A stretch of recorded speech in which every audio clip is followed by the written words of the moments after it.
Pokémon Scarlet and Violet, the latest addition to the Pokémon video game franchise with Generation 9 hitting the Nintendo Switch.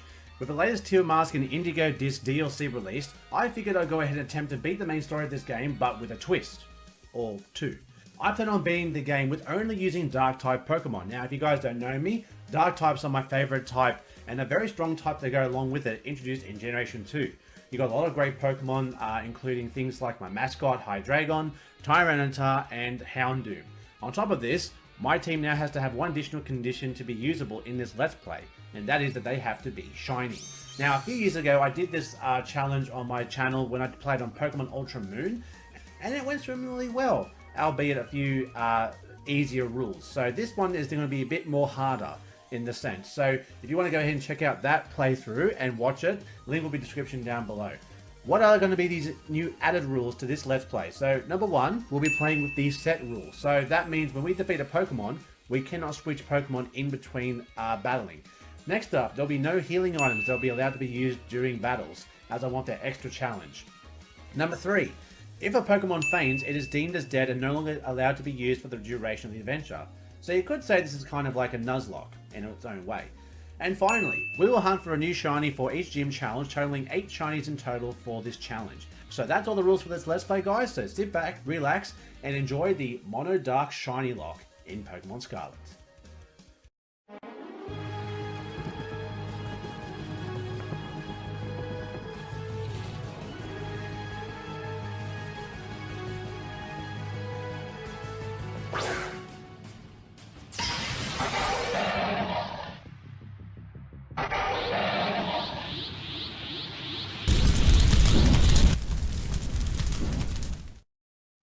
We start off with deciding if we are going to be a boy or a girl. I mostly pick being a boy, but I decided to share some love and actually pick a strong female trainer, because, you know, gender equality. Next up, it's Kardashian Simulator, as we go ahead to customize our character. I decided to go ahead and theme it after 2B from Nier Automata, which does look pretty nice, if I do say so myself. Once done, we can officially begin our adventure. We agreed by a very own... God damn, that's our mum? Jeez. No wonder I'm so good looking. Anyways. We are now introduced and intruded by an old-timer who claims to be the director of Naranjo Academy. Just to point things out here, if you're going to go into someone's house, you should let them actually let you in. Forcefully entering in someone's house without permission is a crime. It's called trespassing. He bribed us with a starter, which was nice, but unfortunately, due to the fact that they're shiny locked and they're not dark types, except maybe Sprigatito, we could not use them. So we moved past that first hour of the game just because we were unable to conduct our first shiny hunt for a dark type Pokemon up to that point. So to save you some time, here's what we skipped over, just so you can see what we did here. So our first encounter with Ramona and Arven, our first Pokemon battle, our first encounter with the legendary Pokemon Koraidon, and seeing it turn into a Yu-Gi-Oh! 5DS reference. First encounter with Team Starfall, and oh, we'll get back to her later. First Terrestrialization, which is the whole gimmick of this game where you can change your Pokemon's typings. First day at school. First interaction with the hot Professor... Oh, sorry. Let me rephrase that. The Pokemon Professor Sada. And the first day of our school treasure hunt. So to ensure I don't overlevel, I have level caps placed for certain parts of the game to make sure that it's not too easy for us. Also, I've been given 3 quests that we must complete by the end of the game. So we have Victory Road, which is where we have to defeat the 8 gym leaders. Next up is the Path of Legends, where we have to defeat 5 Titan-sized Pokemon.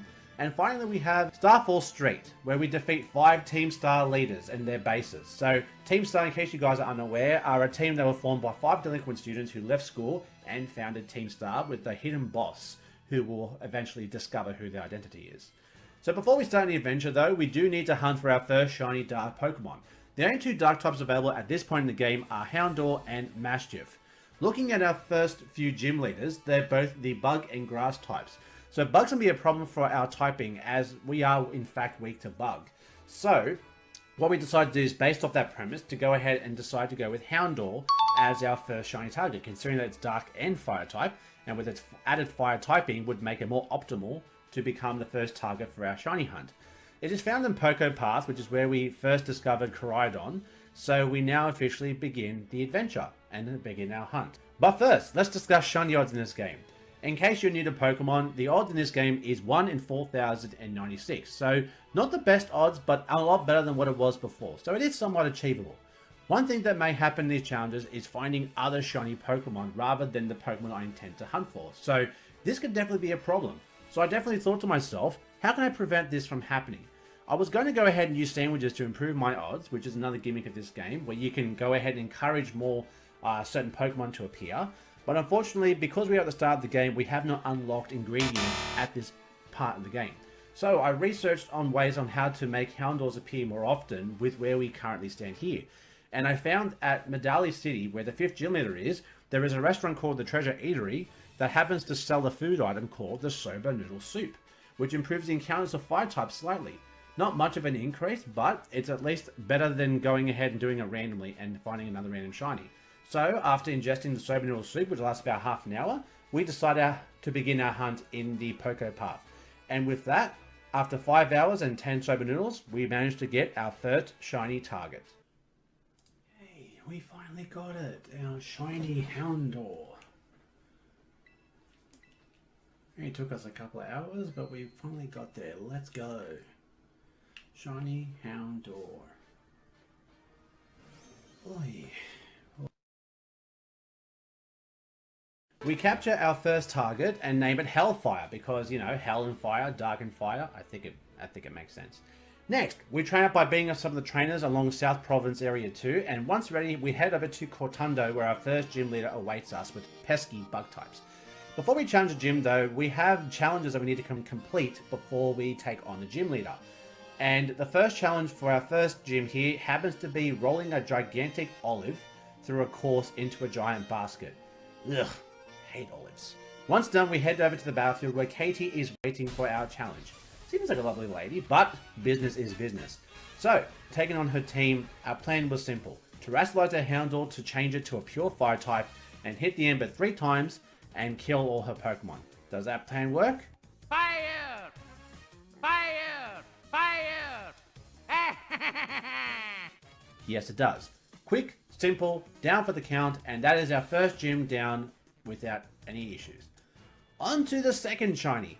We have access now to what we call Outbreaks. So Outbreaks is another new mechanic added to the game that can enhance finding shiny Pokemon a lot easier. I'll try to explain this as simply as I can. If you go to an area where there is an outbreak in place, whichever Pokemon appears on the map will continue to spawn until you defeat all the Pokemon that spawn from the outbreak. All the time rolls over into the next day as it resets with different outbreaks appearing. The target for my next shiny is the aforementioned Mastiff.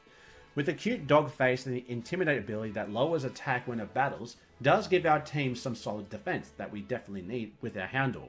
We were able to reset our outbreaks until we found our target and head over to the Mastiff outbreak. For the highest shiny odds possible, we have to defeat 60 or more Mastiffs to give us maximum odds, which from full odds is 1 in 1,365, which is basically the same odds as if we did have the shiny charm. After just over an hour, you would not believe how lucky we are. Or unlucky, I guess, the way you look at this.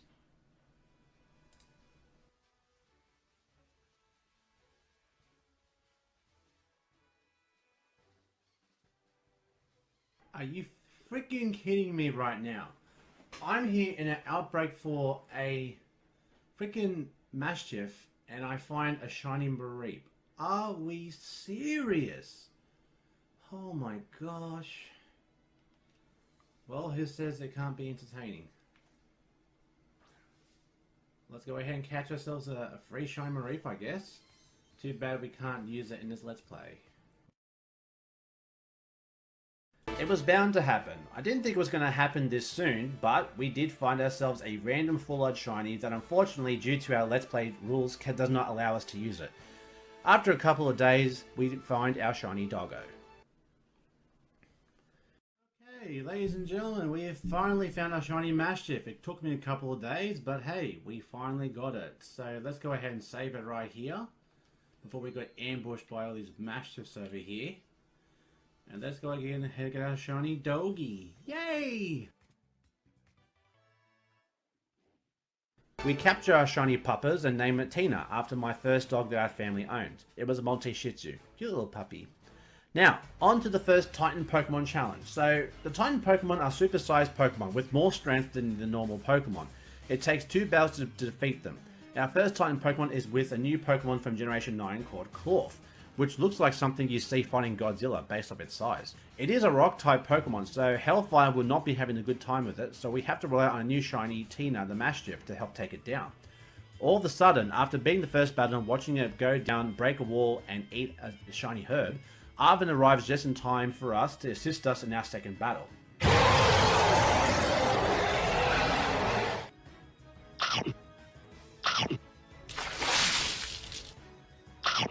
Tasty.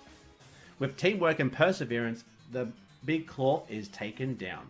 Now for some reason I want crab legs. Okay, moving on. After defeat, we make our way inside the cave where the Claw had created and find a sweet Herba Mystica, which according to Arven, is what powers up the Titan Pokemon and has added benefits to consumption. He gifts us with a homemade badge and sandwich with the new herb added.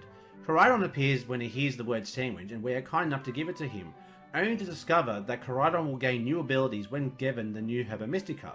With this now, it has the ability to be able to run faster, which will definitely make travelling around Paldea a lot easier. After that, after the first time challenge being done, we now head over to Artisan, where gym number 2 awaits for us. Our gym challenge for this gym is to find 10 lost Sunfloras and bring it back to the corral where it was found. Look how happy they are running about like this. Makes you feel so happy. After returning them to their home, we head back to the gym where Brassius somehow acts like Spider-Man by jumping from a windmill to challenge us to a battle with his Grass-type team. We used the same strategy as last time, terrestrializing Hellfire and firing away, literally. Fire! Fire! But we have to watch out for his last Pokemon. It is a Sudowoodo. It has the ability called Sturdy, which prevents it from being defeated in one hit at full health. So, we swap into Tina to weaken and inflict damage to make it killable. Once we hit it, we swap back into Hellfire, launch an Ember, and that is the end of Sudowoodo and another victory against another gym leader of Paldea. With that, we now begin our third shiny target, and it's a powerful Pokemon later in the game. It is Murkrow. With the added flying typing, it can definitely help us against fighting type Pokemon, considering that we are weak to that as well. With 2 gyms defeated, we finally have access to ingredients, which means that we can now make sandwiches to improve our shiny odds. I wasn't patient enough to find an outbreak, so I decided to go ahead and use my second switch, and with the assistance of that, we could create some Sparkling Power Level 3 sandwiches, which improves our odds of finding shinies to 1 in 1024. Couldn't find outbreaks, so like I said, we wait till night time because Murkrows only appear at night, and then, how fitting, hunting a dark for our next dark type.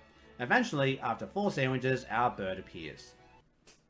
Okay, so we have found our shiny Murkrow after our 3rd or 4th, I think it's our 4th sandwich we've attempted here. So, quickly, right off the bat, very nice. Nice shiny Murkrow, let's go.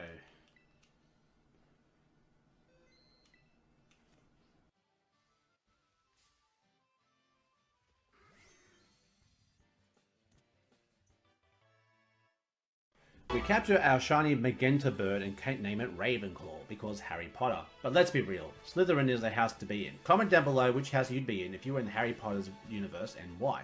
Sometimes when you capture Pokemon it may have a mark which gives your Pokemon an additional introduction to their name.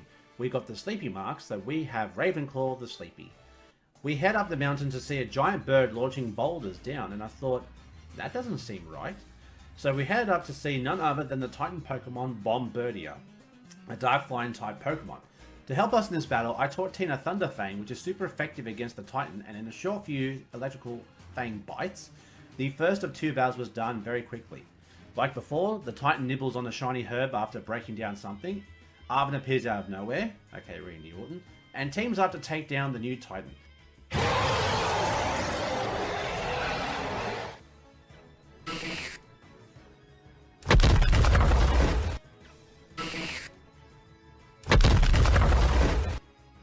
Once again, a few Thunder Fangs and the bird is down and our victory is here. Good job, doggo. We make our way to the cave to find the bitter Herba Mystica. Arven gives us a brand new badge, another sandwich, and after eating, Koraidon now gains the ability to now swim. If only sandwiches worked as well in real life as they do in this game. Arven then shows us his motive for helping us try to find the Herba Mysticas, and it's to help his stick Mabostiv, which is his stick dog Pokemon.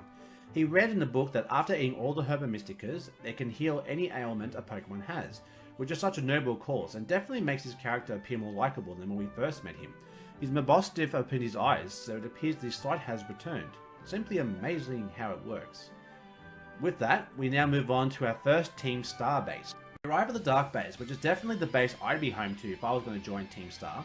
However, we're here to beat the boss, not join them. So here's how it works. To go through a Team Star base, you have to beat one trainer that's acting as a gatekeeper for the base.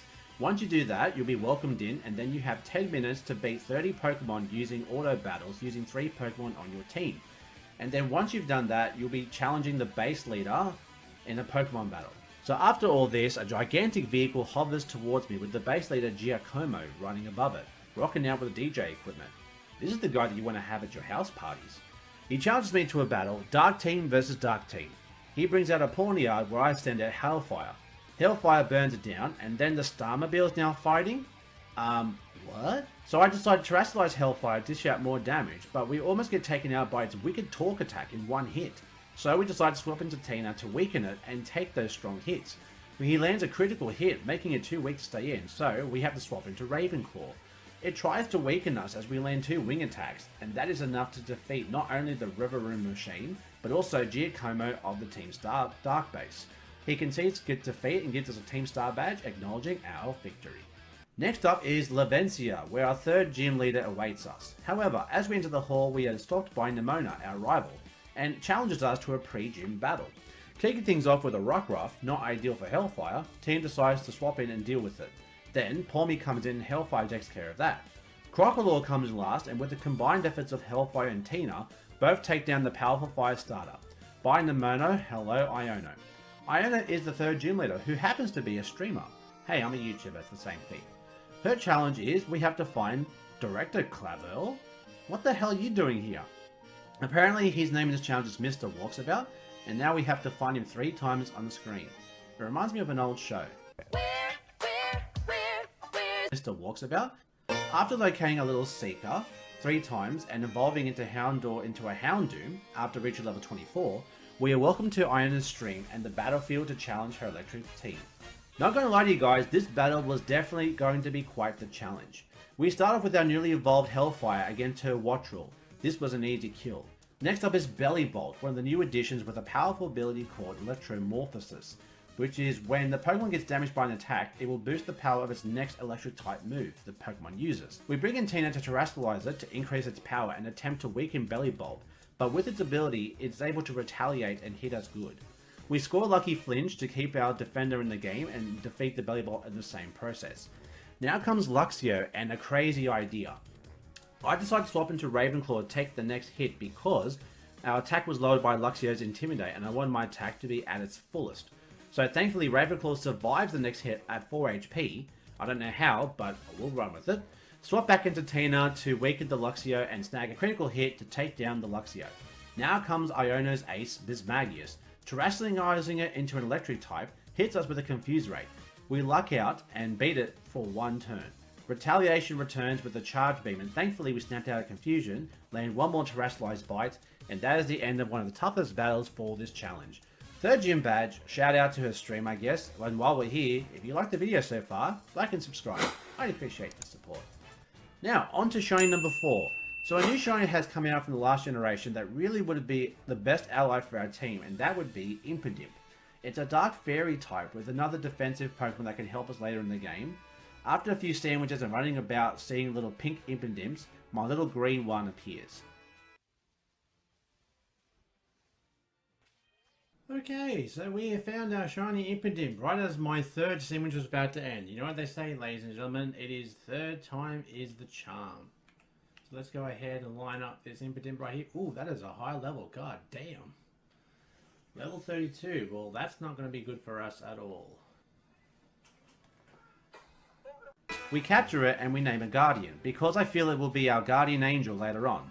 Unfortunately, due to its high level, we will be unable to use it for the next gym, so we'll have to let it sit in our box and wait for the next challenge. We move on now to the 2nd Team Star base at our Fire base. Same routine as before. Once done, another heavy vehicle arrives and Mela greets us. Sort of a cross between an angsty teen and slightly emo tendencies. Hey, no judgment, but she clearly has business to attend to. Kick things off here with a Torkoal and activates its Drought ability, which will make Sunlight appear, doubling Fire-type moves' power and halving the Water-type moves' attack and damage. We do a little trick up our sleeve though. We have Hellfire, who has the ability called Flashfire, which when the user is hit by a fire-type move, it nullifies damage and increases the power of fire-type attacks while it's on the field. So, we swap into a Hellfire to take on the fire-type attacks, launch some powerful fire attacks thanks to our opponent. 2 Incinerates later and the Torkoal goes down. Up next is the Starmobile entering the fight. We swap into Tina to weaken it and immediately swap back and forth to trick it into using a fire-type move, which goes perfectly and not risking having our defenses being lowered from its Screech attack. At this point, once we realise the 4th mover has his Overheat, and that the only way he can hit us is using the move Swift, which is special, we found out that him using Screech does absolutely nothing to our Houndoom. So it was a perfect time to terrestrialize and hit it where it hurts. Fight fire with fire, literally. With the opposing Swift attacks doing pitiful damage, I incinerated until the machine broke down and it was done for. With that, another star base has been conquered by yours truly. Okay, easy on the greeting, Mela. I am a sensitive lady over here. On to Cascarafa, where our 4th gym leader sits, but as soon as we get there, Bolton Balooza! Kofu the leader is just gone, running like a scolded dog, as good old JR would say. He's off to the markets, but he forgot his wallet, and now somehow we've been asked to go give it to him. What has my life become? We head to Marinada, where he is, and we return his wallet, because we totally wouldn't take all the money that first and then give it to him. No, we're better than that. But then he gives us money to bid on some rare coral? Why couldn't you just do it yourself? Like, you have your wallet now, get it yourself. So, entering a bidding war and winning this rare coral for 45,000 Pokédollars, we decide to then give it to him, and then he returns the favour in asking us to come fight him at his gym. About damn time. In preparation for this, we evolve a little Tina doggy into a big Mabostiff, just in time for our gym battle. So now, not only is Arvin the one with the Mabostiff, but now we have our own as well. Of course, ours is better because it's shiny. Kofu arrives and finally throws down with his water-type team. He starts with a Bolton Balooza, and we have a Ravenclaw. We exchange heavy blows, but he lands a Bolton Balooza, critical hit, leaving Ravenclaw really low, but we beat the Bolton Balooza. Next up is Wugtrio, a pouty and watery remake of a Cantonian original Dugtrio. We swap into our newly evolved Tina to weaken it and take the next hit. We kill it with 1 Thunderfang, and up next is his ace Crabominable. Normally would be a fighting ice type, which obviously would be a problem for us, but after it terrestrializes and losing its fighting typing, which does make a difference toward the end of it, we're able to withstand its fighting type attacks and with 2 Thunderfangs bring it down and give ourselves our 4th gym badge of Paldea. We head to the neighboring desert where our 5th shiny sits in the sands, a Gen 5 classic and one of my older mascots for my battle team, the Sydney Crocodiles, Sandile.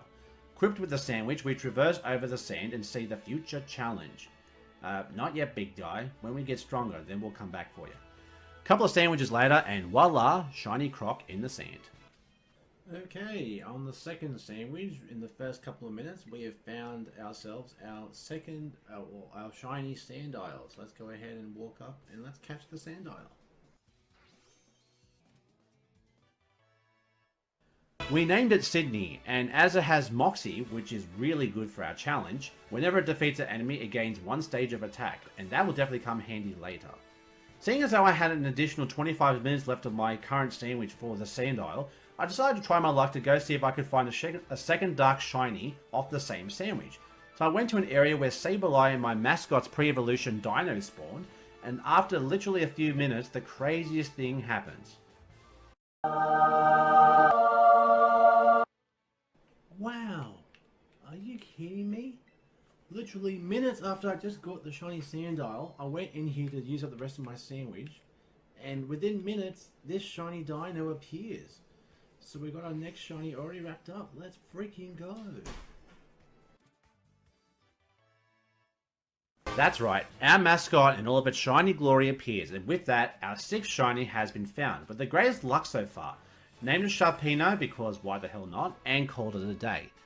We should have done this before the gym, but we have our 3rd Titan Pokemon that we kind of missed. So after evolving our little croc into a Crocorock, we head over to Titan Orthworm. Seriously, this is a Pokemon? This looks like a kid's toy. You know those toy caterpillars you give your kids in the childcare center? Anyways, we face down the Steel type and Tina's Mighty Bite does take it down. It then runs away, burrowing through a hole, and we continue to follow it through.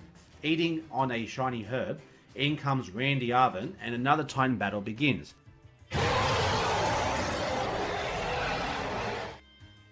Fire!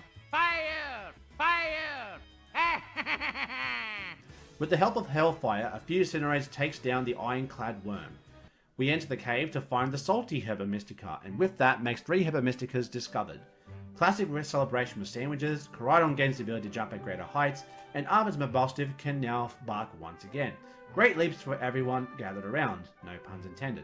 We head to the 3rd Team Star base, where I find my shiny Impidip in Tag Tree Thicket, which is where the Poison base is, led by Poison leader Don Atticus, a masked fighter who speaks an Old English tone. Very eloquent, but we shouldn't let his suaveness get in the way of our victory. Before we battle him, our Guardian evolved into a Morgrim. Love the colour scheme. Anyways, back to the battle and the routine before we enter it. Beat the Gatekeeper, beat the Pokemon, and out comes the leader.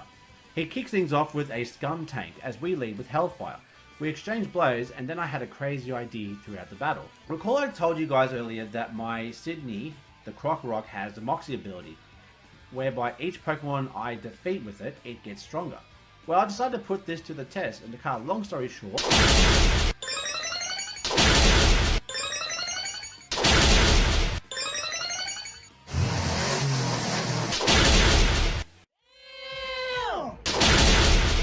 I gave it the item Metronome, which boosts the move's power by 20% if attack is used repeatedly.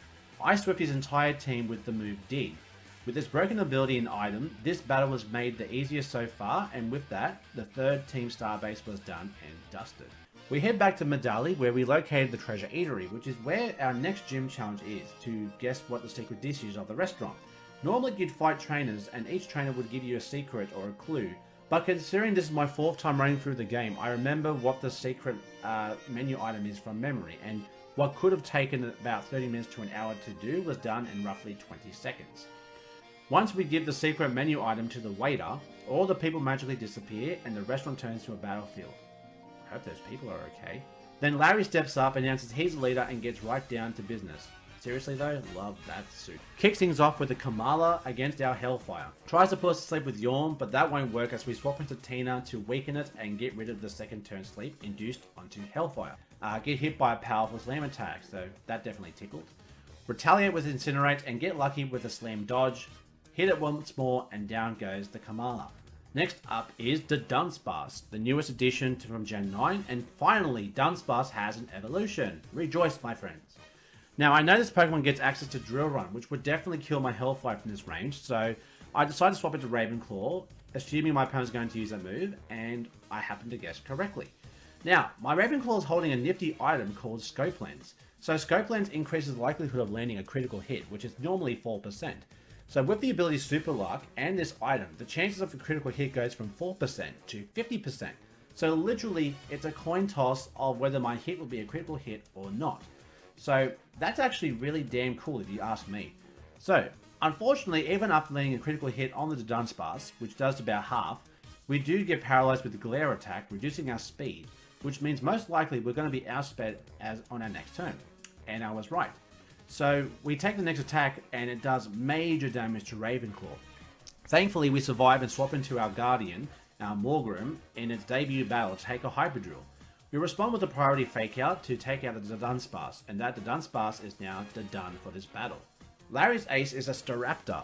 After getting some crowd support, getting pumped up and terrestrializing his Staraptor, basically he now amps up his power. Thanks to our Pokemon's ability Prankstar, which gives our Pokemon priority to use a status move like Reflect to lower damage taken from physical attacks for 5 turns, makes Staraptor's Facade do laughable damage. Decide to swap into our defensive answer Tina to lower the opponent's attack and eat all the damage from his Staraptor. We terrestrialize our Strong Doggo to increase its Dark type power, and it almost knocks out Staraptor with 1 payback though. Not to worry though, as we hit it once more and then it is down for the count out of the sky, and gym number 5 is now under our belt. After our gym battle, Nimona ambushes us by announcing this lovely lady that's been following her around and sleuthing in and out of this game is the champion, and challenges us to an impromptu challenge in front of her. To save you guys the play-by-play, I terrestrialized my Sydney to Croc and utilized the same strategy I used against Don Atticus. 4 digs later and Nimona was defeated swiftly with no issues. Just the way I like it. Hey, my Indigo DLC is ready to go. I'll save that for later. With the level cap increase, we welcome Sharpino the Dino to the team, and now we have a full squad of shiny dark Pokemon for the first time as Let's Play. Embrace the darkness, my friends. Also, evolved my Krokorok into its final evolution Crocodile and found a Dust Stone behind the next gym to evolve our Ravenclaw into a Honchkrow. But I'm the biggest bird. We head to Montenevera, where gym leader number 6 is located, and for this gym challenge, we have to engage in double battles with randoms as opening act for a concert. Alright, I don't mind battling concerts, so this should be fun. We smack the 2 trainers and the MC Sledge, which let's be real, looks like Penguin Zero, which leads us to the gym leader Rhyme, who has a ghost type team, which is in our ballpark because we are very strong against ghost types.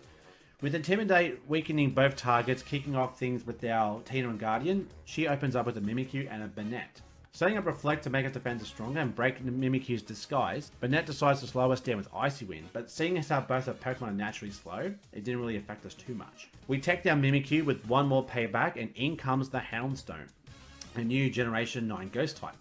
Thanks to the crowd loving our performance, we get a random boost to our power that is enough to wipe out both the Banette and the Houndstone with our next attack. Her ace comes up last, and that is her Toxtricity, which terrestrializes to a ghost, which again benefits us because that's what we're strong against. But it does hit us with a discharge and unfortunately paralyzes Tina to have it not be able to finish it off. So then we have to wait the next turn to land a Sucker Punch to take down the Toxtricity, closing out our group performance. Guardian, after its valiant effort, then evolves into its final evolution Grimmsnarl, and that wraps up our 6th gym badge. We move on to the 7th shiny hunt, but we managed to find a Pawniard Outbreak near Artisan. I know I should wait to the next gym, but I really couldn't pass an opportunity for a shiny hunt, especially with outbreaks appearing as they are. Fun fact, Pawniard was the first shiny Pokemon I found randomly, and I used it in my first Let's Play of Violet. Back. Guys, I found a shiny Pawniard just as I was going through here. Holy shit! Look at this shiny boy! Yo, my first shiny, let's go! A flashback. Beating 60 Pawniard set up the maximum shiny odds, and combined with the shiny sandwich, the shiny appeared within a minute of our new hunt.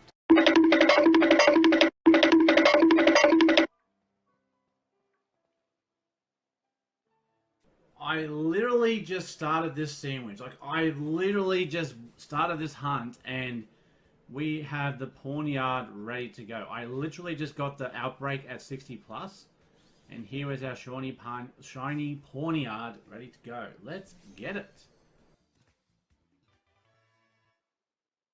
We caught it, named it after Brienne, who's a powerful knight from the Game of Thrones. Still salty about how it ended though. Wish they did better. Oh well, there's no need to cry for bad endings, aren't we, right guys? I was about to take on the next challenge and I saw that I had a Larvitar outbreak in another area around Paldea. I know I should have waited, but again, what you do is when you see an outbreak, you just have to go for it, especially for this challenge. Now Larvitar, where it may not be a dark type, it does evolve into the mighty Tyranitar, which is a dark type. Oh, sorry, wrong image.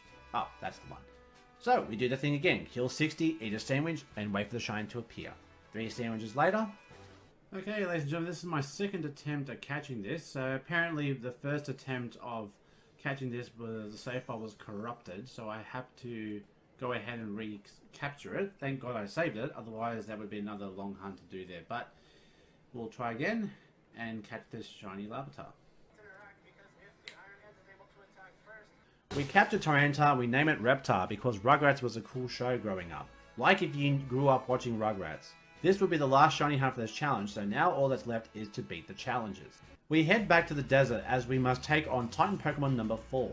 Remember that huge Mastodon Pokemon we avoided before? Well, it's time to face off against the Great Tusk. Being a ground fighting type could definitely be a problem for us as our matchup is not so good. So, you do have an answer for this battle though, Grimmsnarl. We set up Reflect to withstand its attacks, but it uses Brick Break, not only breaking our Reflect, but also putting us near 50% to our health. So I decided to Terrestrialize to get rid of its Flying type weakness and just go straight for the offensive and use a Fairy type Spirit Break. My god, how much damage does that do? Jeez. Spirit Break hits once more, and that ends the first bout with the Woolly Mammoth. It heads over to a Rock Face, breaks it, noms on a Shiny Herb. Randy Arvin appears as we engage once more.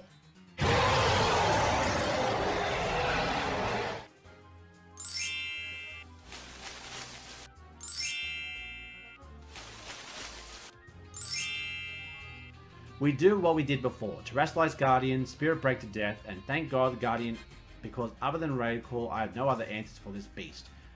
So good job, Guardian. I told you guys, Guardian Angel. We enter the cave and find the Sour Herba Mystica.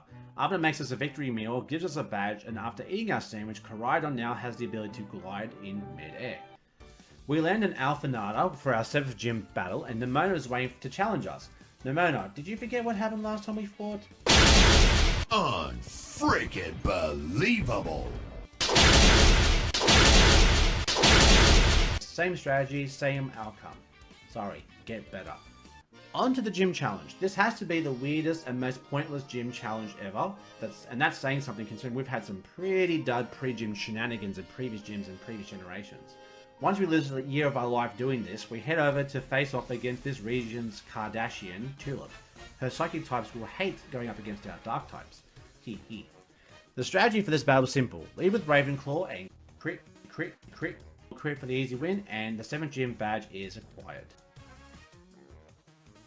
We reach the final gym of Paldea and Glissado. The gym challenge is actually a fun one. We ride our Koraidon down a snow course. Reminds me of the Nintendo 64 game 1080.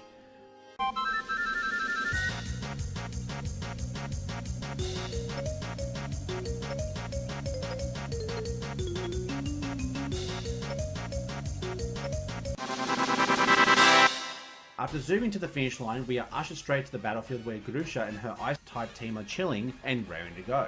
Frostmoth is first against our Hellfire. You know, we kill it with one Fire-type attack, and then Beartac takes its place and suffers the same fate. So Titan comes in, and we must swap in as it's likely to survive and dish out some major damage to our Pokemon. So we bring in Tina to take the next hit, which it does. Tina and Titan exchange blows back and forth, and then I decide to bring back Hellfire to finish what she started. Finally, her last Pokemon is Altaria, and well, we both decided to terrestrialize in the same turn, and with a lucky critical hit, we were able to take down the Altaria in one hit. With that final attack brings us victory and our 8th and final gym badge of Paldea, thus completing our gym challenge. To celebrate, we evolve our Reptar into Pupitar, and then Sharpino evolves into Zweilius, as we strengthen our team up for the next few challenges. The last 2 star bases are going to be our toughest challenge this game, because they're both fairy and fighting type, which as we mentioned before, are strong against our team. Hopefully we can make it unscathed, fingers crossed.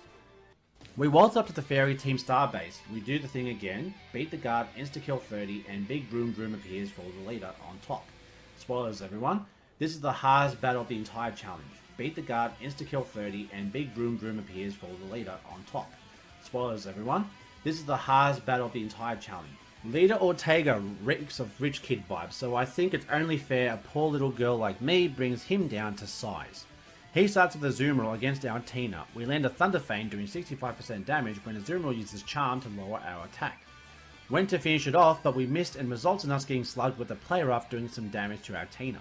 We decide to swap into Guardian to take the next hit, and we do, but not lightly. We return the favour with our own Play Rough, and the Azumarill falls to it.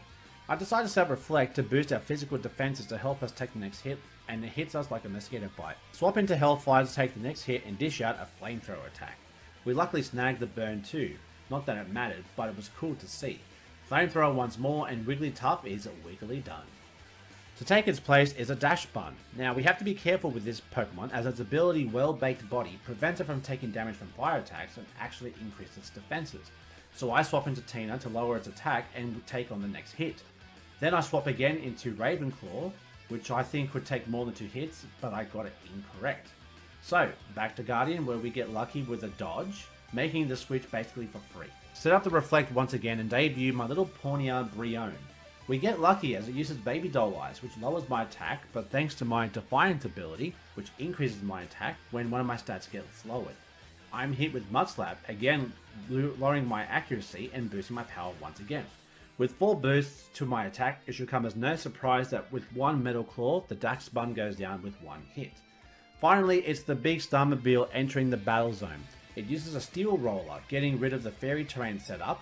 Kind of dumb, but you'll see actually it does help him out later on. Well, I do hit it with the Middle Claw and do 50% damage with +4 attack, which is so fantastic for us. It uses Confuse Ray on us, and we get unlucky by hitting ourselves in confusion, almost killing ourselves in the process. We don't want to risk dying, so we swap into Tina to weaken the Starmobile and take the next hit. So then, After we take the hit, Sydney will then get swapped in to get struck with, you guessed it, confusion again. Ugh. We hit ourselves again, son of a... Back to Guardian, and again hit with confusion. Seriously? What the... Ugh. We break through confusion, thank God. Again, Guardian Angel here. And start reflect once again. Our team is heavily damaged, so we decide to take this opportunity to weaken it again with Tina. With Hellfire being our strongest Pokemon, I swap it in to take the next hit and land a Flamethrower. However, it uses Confuse Ray on me again. I'm confused. Basically, I'm forced to take a risk of hitting myself and losing. Otherwise, my entire team is too weak, and this is where my challenge ends. Will I hit myself?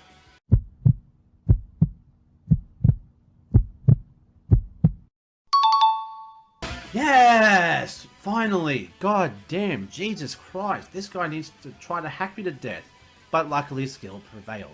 Remember kids, having a plan always is the best way to live life, but if luck tries to go against you, silently rage and use your skill to quash the luck.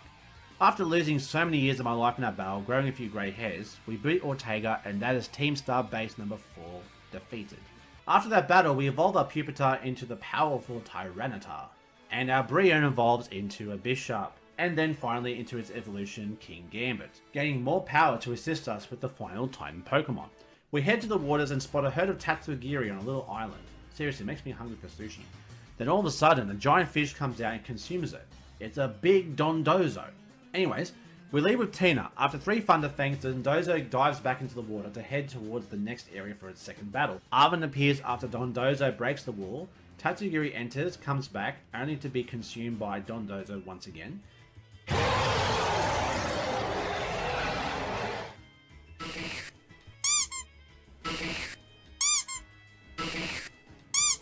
We battle the Dondozo, and after defeating Dondozo, we think it's all over, but the Tatsugiri appears and then challenges us to a battle, as the Tatsugiri is the true Titan Pokemon.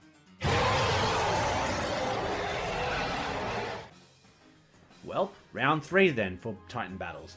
Considering this is Dragon Water, I figured Guardian would be the best choice for this battle, so we terrestrialize it here with the player rough end. Jesus Christ, Guardian, what did you eat today? Good lord. OHKOing the Titan in one hit is insane. Even with the critical hit though, what the hell? Well then, we head inside and find the last Herba Mystica, the spicy Herba Mystica that Arven was looking for. After giving us a badge, having a celebratory sandwich and chowing down on it, Koraidon gains its final ability to be able to climb walls. After all of our combined efforts and defeated Titan Pokemon and Herba Mystica hunting, Arven's Mabosstiff seems to have fully recovered from its injuries, creating a tender moment between trainer and Pokemon. Stop crying everyone! I'm not crying, you're crying.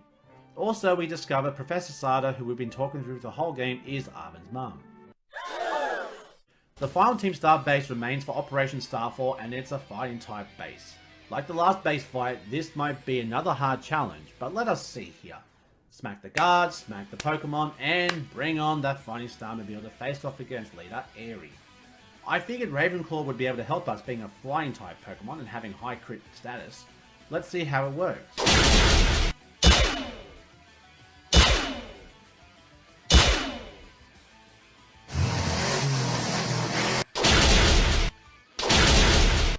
Towards the end, the Starmobiles got either greedy or stupid by going for a second setup move, as I take down with our wing attack and safely secure the final Star-based takedown. And that is the end of that. Or so we thought. We discovered the person who put us up to this task of Operation Starfall was the person that we've been talking to us the whole time, Cassiopeia, who happens to be the boss of Team Star. After locating the Dark Pulse and Flamethrower TMs, I farmed for a bit to make more TMs to teach to my other team members. Whilst doing so, I happened to find another random shiny. Yay! We trained our Pokemon up to level 60, hunted for TMs, and got the team ready for the illustrious Elite Four. After entering the realms, first off is our battle against Rika and her Ground-type team. She starts things off with a Whiscash, and I started with Tina. Seeing it an opportunity, I used Trailblaze to OHKO the Whiscash, considering it's quad weak to it, and then Camerupt enters after it. It takes one crunch, but then attempts to yawn me and put me to sleep. So I swap into Sydney, and thankfully, I dodge the next attack. We spam Earthquake combined with Metronome and Moxie boosts, we were able to clean up the rest of Riker's team.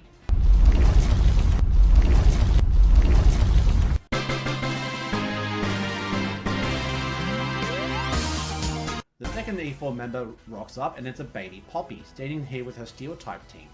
Copperaja versus Briona King Gambit. I use Iron Defense to improve my defenses while Copperaja uses Stealth Rocks to damage any incoming Pokemon swaps.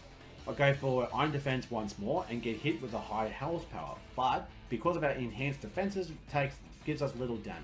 But the defense is now up to the brim, now it's time to go on the offense. We retaliate with the Kowtow Cleave and Brick Break to beat the Copperaja. Next up is a troublesome defensive bird Corviknight from the previous generation. 2 Kowtow Cleaves later and Corviknight takes the knee and falls. Bow to Brio. Bronzong comes next and it mistakenly go for a Brick Break when I should have hit Kowtow Cleave, with no matter as we kill it either way. Then comes Magnezone, who tries to set up a light screen on us, but because we use Brick Break, we not only damage it but shatter our screens. Magnezone lands a discharge and it does good damage to us, but we were able to kill it. Last Pokemon is Tinkaton. We decided to swap as if we take another hit, our Brienne may actually bend the knee herself and bring in Tina. Tinkaton then terrestrializes to Steel and uses Brick Break, which Tina can actually handle. Also hit with the Gigaton Hammer, and we pay her back with a literal payback. We swap into Crocodile to take a Stone Edge, and then after that, Earthquake later, Tinkaton falls, and the baby child E4 member is banished. Third E4 member comes in and it's a familiar face. It's our business suit clad fan favorite Larry.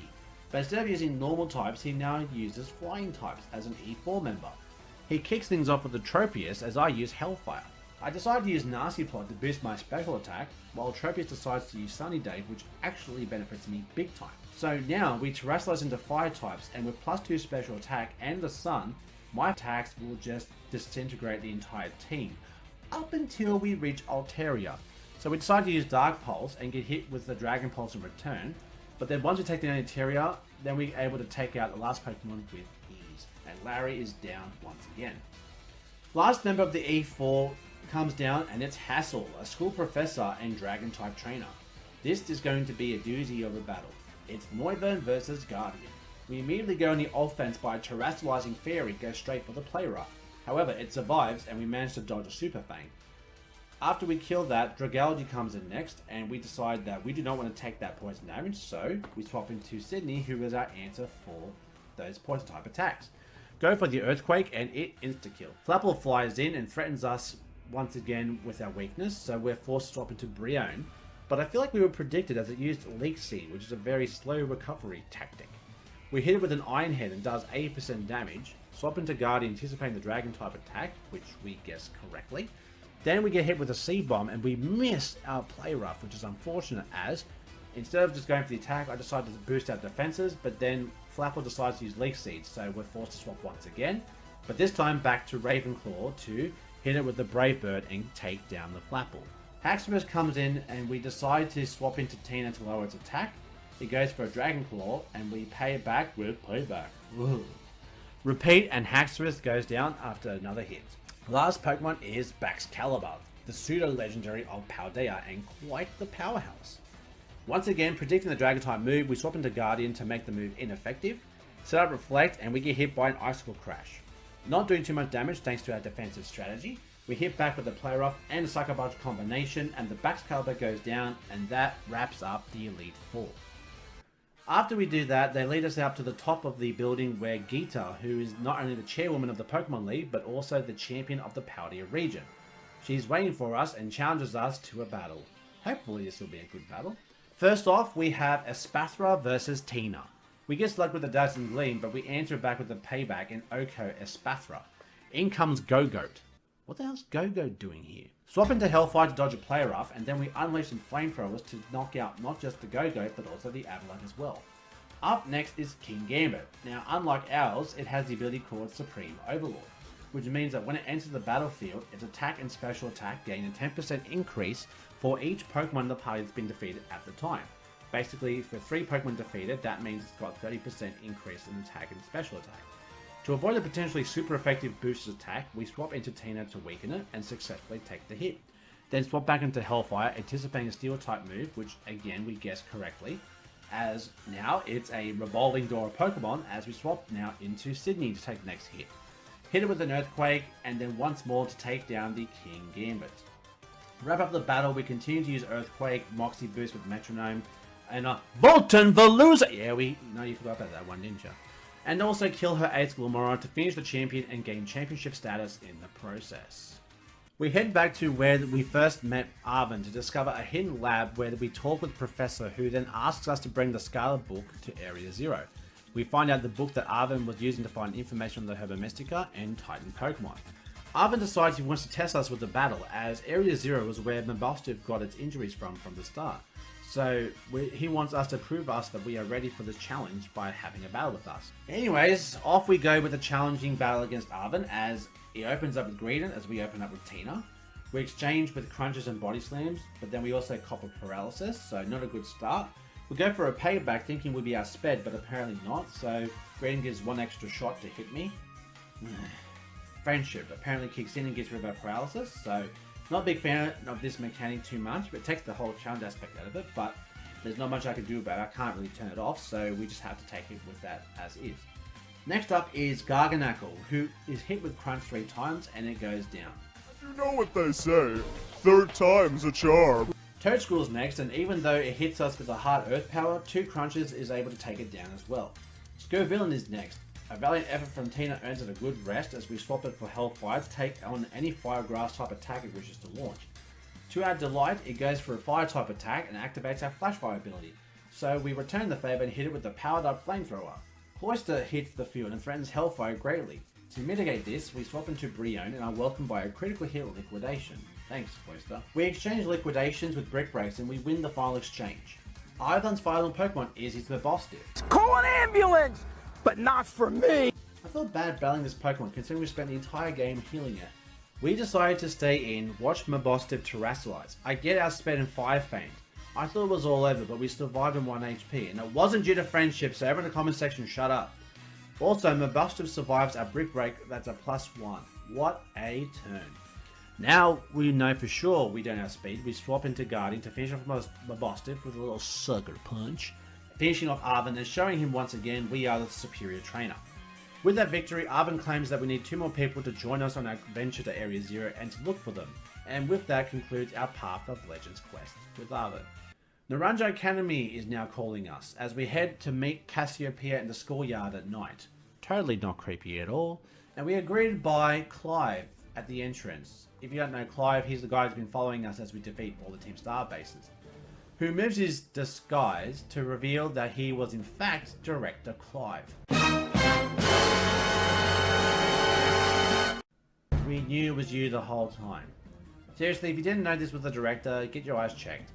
Anyway, he claims he's Cassiopeia, which makes no sense at all. Why would the headmaster deploy a student to vanquish the evil Team Star responsible for educating? Yeah, I don't get it either. The director then challenges us to a battle to see who would deal with Cassiopeia. He opens up with a Rangaroo while I debut my new Reptar. I launch with a Crunch and it sends a Rangaroo packing. Also, Brionne learned Sword Dance. Yay! A Bomb of Snow comes in to get rid of my sand and bring in the snow. I swap in with Brionne to watch her set up Aurora Veil, which boosts its defenses for 5 turns. We exchange Iron Heads and Blizzards, and again we land the finishing blow to end the Bomb of Snow's reign. He brings in Houndoom, and I thought this would be a great opportunity to show a shiny versus a non-shiny moment. Unfortunately, this did not go well for us, as it had Sludge Bomb and we do not. So after losing the exchange and being forced to swap out before Hellfire dies, we bring back in Reptar to avenge his comrade by dodging a Fire Blast and hitting it back with an Earthquake. Gyarados descends, weakening us with its Intimidate on arrival. Regardless of that and taking an Aqua Tail, we manage to kill it with 1 Stone Edge. Polteageist is following up, allowing us to swap into our Guardian to watch it use Will-O-Wisp and get us good, halving our attack. But with the power of friendship, we get rid of the burn. We watch it try to set up on us, boosting its offenses along with its defenses, which gives us the opportunity to then hit it with a False Surrender and bring it down with 1 hit. Last Pokemon Director Clive has is Meowscarada. As it terrestrializes, we set up Reflect and get hit by a powerful critical hit Play Rough. We terrestrialize and return the favour by giving him our own Play Rough. After landing the Play Rough our own and a Sucker Punch, defeats the Meowscarada and defeats Director Clive. proving that we are capable of handling Cassiopeia. He bows to us and requests that we go handle it. So off we go. We head to the main battlegrounds in the courtyard and a familiar Eevee bag greets us. Could this be Penny? Who could have predicted that? We all did. Anyways, she then decides that she wants to dismantle her own team and got us to do so because she knew that Team Star couldn't go on forever. So she wants her student friends to somehow come back, so that's why she's trying to get rid of the group she started.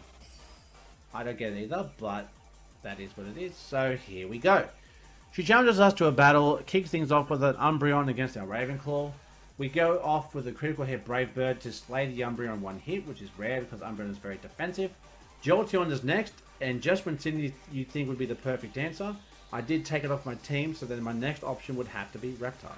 Jolteon manages to land Thunder twice and paralyzed me off the second one. Seriously?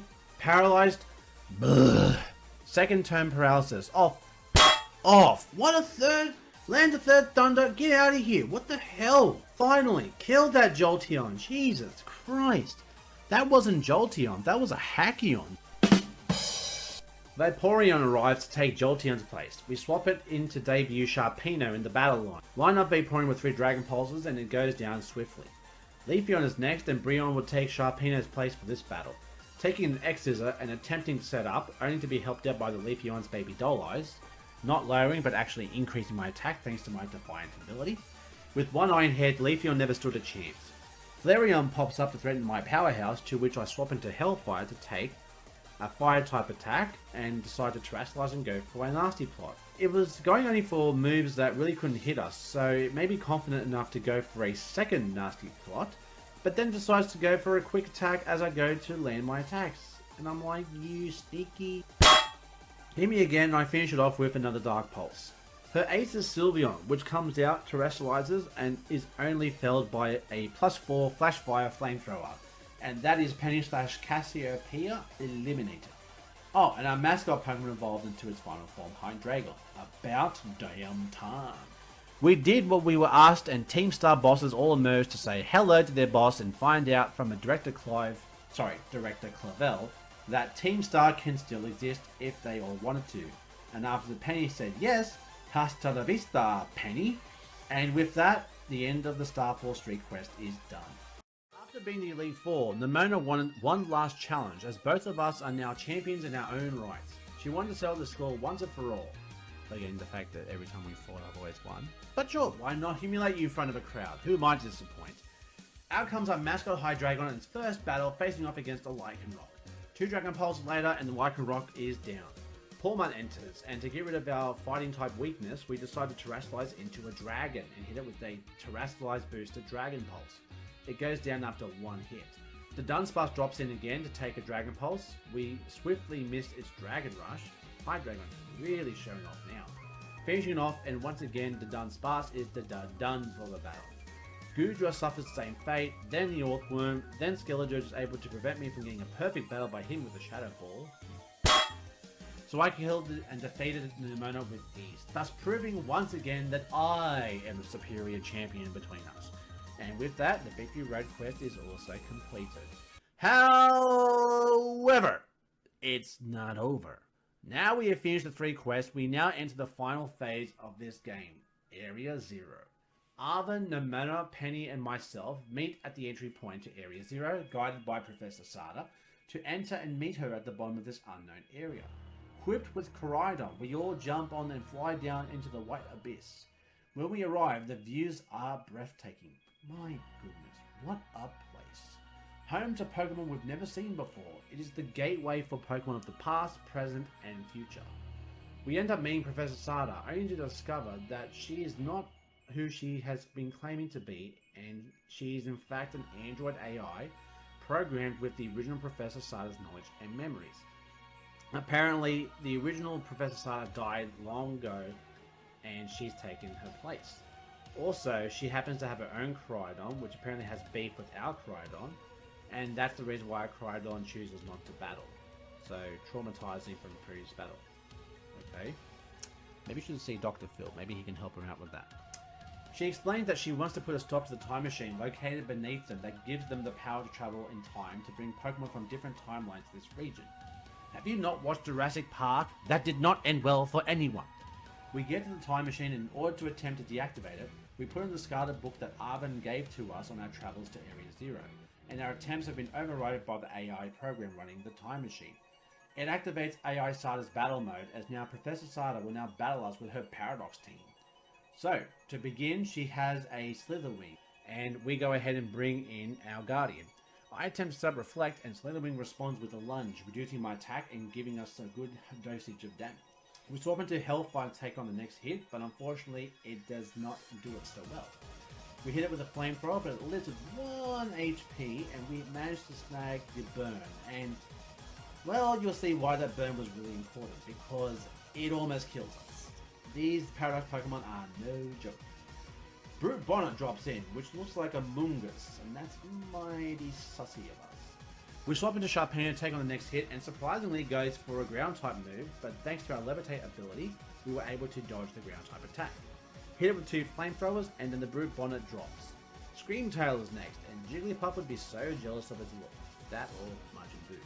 But we swap into Tina to weaken the opponent and attempt to withstand it, and we take a play rough, but it lowers our attack, making us not be able to dish out as much damage as we'd like to. So then we swap into Brionne, which then sends it packing with a critical hit Iron Head. If Magneton could be remade as an ancient Pokemon though, what would it look like? If you thought it would look anything like this, you're lying. It's Sandy Shocks. Assuming the next attack would be ground, we swap again to Sharpino, and again we assume correctly and dodge the attack. We give it a Dragon Pulse, hit it once more with another one, and it goes down. BGC's favourite child is here, and no, it's not Misdreavus, it's Fluttermane. Swap back into Brionne as it goes for a Power Gem. Strange move, but it won't knock back a bad move against us, as it now goes for Mystical Fire, which normally would put us in a disadvantage, but lowering our special attack means you've activated my Defiant ability to boost our attack, making the next Iron Head fatal and fells the Fluttermane.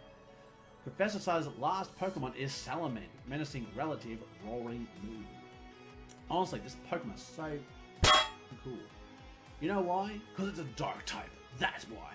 We bring in Guardian to take Roaring Moon's Earthquake, and Self-Reflect to successfully dodge also a Stone Edge, giving us a free defense boost for free. We Terrasilize our Guardian and hit the Roaring Moon with a 4 times effective play rock, and with that, kills one of the strongest Paradox Pokemon to exist, and also defeats AI Saga. But just when you thought you won, the program was being a sore loser, had a backup plan in case it lost, and was able to seal up our Dark Pokemon and everyone else's Pokemon in their Pokeballs, and activate the Paradox Protection Protocol battle with her Koraidon. Unable to use my Dark type, we were forced to use our sandwich-eating, Pokemon-riding, motorbike enthusiast Koraidon. Upon entry, it transforms like it did at the start of the game after giving it a sandwich, and now it appears ready to battle against its rival. We exchange blows back and forth. It appears we're about to lose, but with the power of friendship and our glowing Terror Orb, it encourages us to Terrasilize our Koraidon to use a Dragon-boosted Terra Blast, and that defeats the rival Koraidon and ends the defenses of the AI program. Professor Sada says her goodbyes as she wishes to sacrifice herself to stop the time machine and cut the path off between timelines. And with that, we head home, celebrate our victory, and ask ourselves, can we defeat Pokémon Scarlet using only shiny dark Pokémon? The answer is yes. Yes, we did.